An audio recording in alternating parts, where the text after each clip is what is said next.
Right. Hyderabad గచ్చిబౌలిలో గంజాయి కలకలం రేపింది. 175 గ్రాముల విదేశీ గంజాయి, కేజీ లోకల్ గంజాయిని పోలీసులు సీజ్ చేశారు. అయితే గంజాయి విక్రయిస్తున్న నిందితుడిని అరెస్ట్ చేశారు.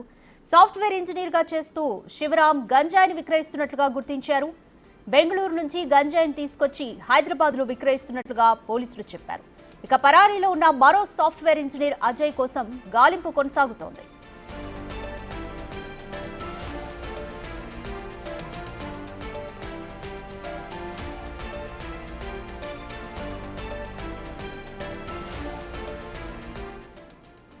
మోర్ డీటెయిల్స్ మా ప్రతినిధి సుజాత ఫోన్ లైన్ లో అందిస్తారు.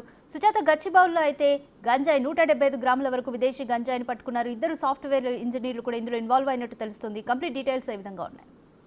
రాధిక, గచ్చిబౌలిలోని 175 గ్రాముల విదేశీ గంజాని పట్టుకున్నటువంటి పోలీసులు గాంజాని సరఫరా చేస్తున్నటువంటి వ్యక్తిని అదుపులోకి తీసుకున్నారు. సాఫ్ట్వేర్ వాళ్ళకి గత కొన్ని సంవత్సరాల నుంచి బైక్స్ మీద ర్యాపిడో రూపంలో ఈ గాంజాని తీసుకొచ్చి విక్రయిస్తున్నట్లుగా కూడా పోలీసులు అయితే మాత్రం ఆ కోణంలో దర్యాప్తు చేస్తున్నారు. నార్కోటిక్స్ టీమ్స్ వీళ్ళంతా ఇప్పటికే తెలంగాణలో ఉన్నటువంటి అన్ని ప్రాంతాల్లో గంజా సరఫరా చేసేటువంటి ఎక్కువగా ధూల్పేట్ గాంజాని ఎక్కువగా సరఫరా చేస్తుంది అని మొదటి నుంచి ఆరోపణలు ఉన్నాయి. అక్కడ రీసెంట్ గానే గాంజా విక్రయిస్తున్నటువంటి ఒక మహిళని అదుపులోకి తీసుకోవడంతో పాటు తను ఎవరెవరికి సరఫరా చేస్తుంది వాళ్ళందరినీ కూడా అదుపులోకి తీసుకున్నటువంటి పరిస్థితి ఉంది. మరోవైపు రీసెంట్ గానే సిద్దిక్ నగర్ లో గాంజా విక్రయిస్తున్నటువంటి వ్యక్తిని అదుపులోకి తీసుకున్నారు. అయితే ఎక్కువగా సాఫ్ట్వేర్ వాళ్ళని టార్గెట్ గా చేసుకొని వీకెండ్స్ వచ్చిందంటే చాలు బైక్స్ మీద తీసుకువచ్చి ఎవరికి అనుమానం రాకుండా ఎర్లీ మార్నింగ్స్ ఈ గాంజాని సరఫరా చేస్తున్నట్లు కూడా తెలుస్తుంది.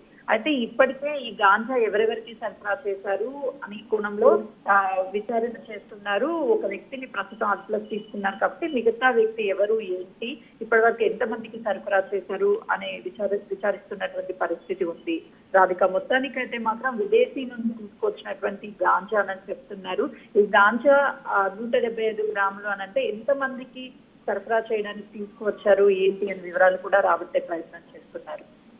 Thank you Sujatha.